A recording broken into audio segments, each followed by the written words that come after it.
The Emperor's New Clothes. Once upon a time, many years ago, there lived an emperor who spent all of his time and money on the fanciest clothes imaginable. He had a different suit for every day and for each occasion.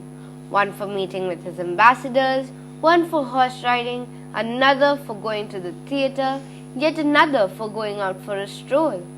His closet occupied the largest room in the palace and was so full that it could barely hold another suit. One day, two swindlers came to see the emperor, presenting themselves as expert weavers. They claimed that they were able to weave the most wonderful fabric in the world. This fabric not only had the most beautiful colors and patterns that the emperor had ever seen, but it also had the extraordinary ability of becoming invisible in the eyes of stupid and incompetent people. Magnificent, thought the emperor.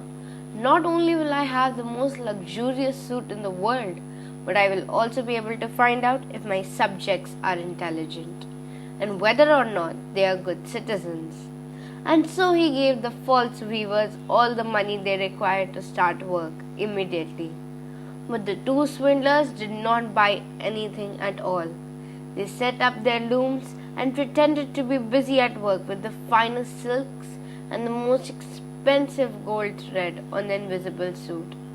By this time, everybody had heard about the extraordinary abilities of the fabric, and they were anxious to learn whether their friends and neighbors were able to see it.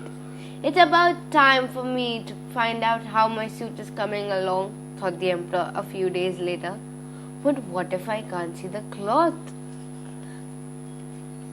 Oh my God, what will happen now? So he decided to send his prime minister, who was very smart and extremely efficient, to see how things were progressing.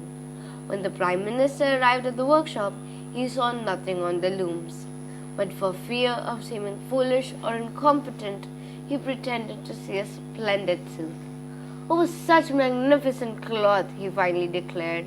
I will be glad to report to the emperor that I approve of this suit.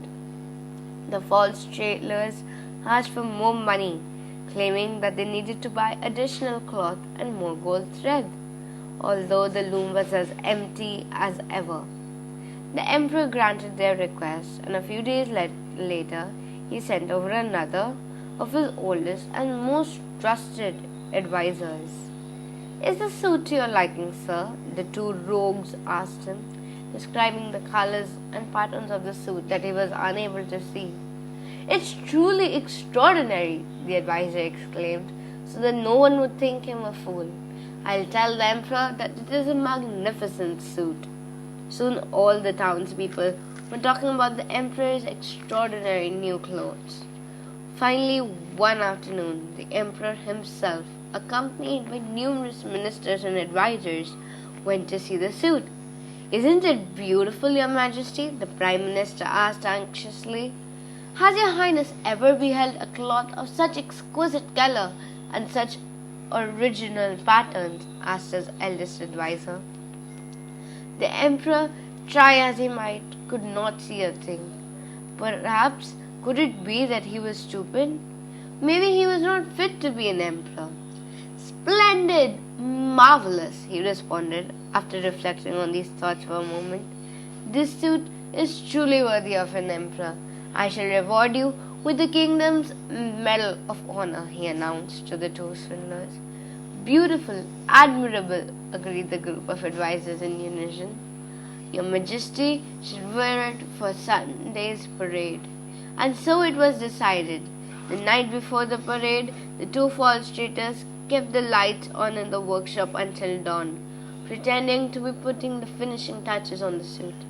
And less than an hour before the parade was to begin, they announced that the suit was finally ready. Full of enthusiasm, the emperor arrived at the workshop with all his courtiers. Your Royal Highness, please be so kind as to undress, asked the two swindlers. We shall help you try the suit on here in front of this mirror. The cloth is so silky and lightweight that you will hardly notice you are wearing anything at all.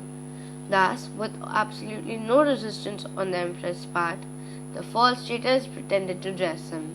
They put on the pants, jacket, belt, cape, and all the different parts of the famous invisible suit as the emperor admired himself in the mirror, moving from side to side and showing visible signs of his satisfaction. "How well it fits you, your majesty! It's absolutely perfect!" Such a unique suit, his courtiers crooned, flattering him as best they could. Soon after, the parade set off through carpeted streets. The royal attendants, who were to carry the suit's train, pretended to collect it from the floor and began to march with their hands held high. The emperor strutted proudly under the great canopy, in spite of the fact that he was shivering with cold and sneezing every now and then, for the truth was, he felt as though he were completely naked. Our emperor is so elegantly dressed. What a marvelous suit! But finally, what was bound to happen happened. "The emperor is naked!" yelled a child from the sidewalk, driven by his innocence. "It's true! He's not wearing anything at all," the crowd began to repeat as the emperor's subjects pointed at him.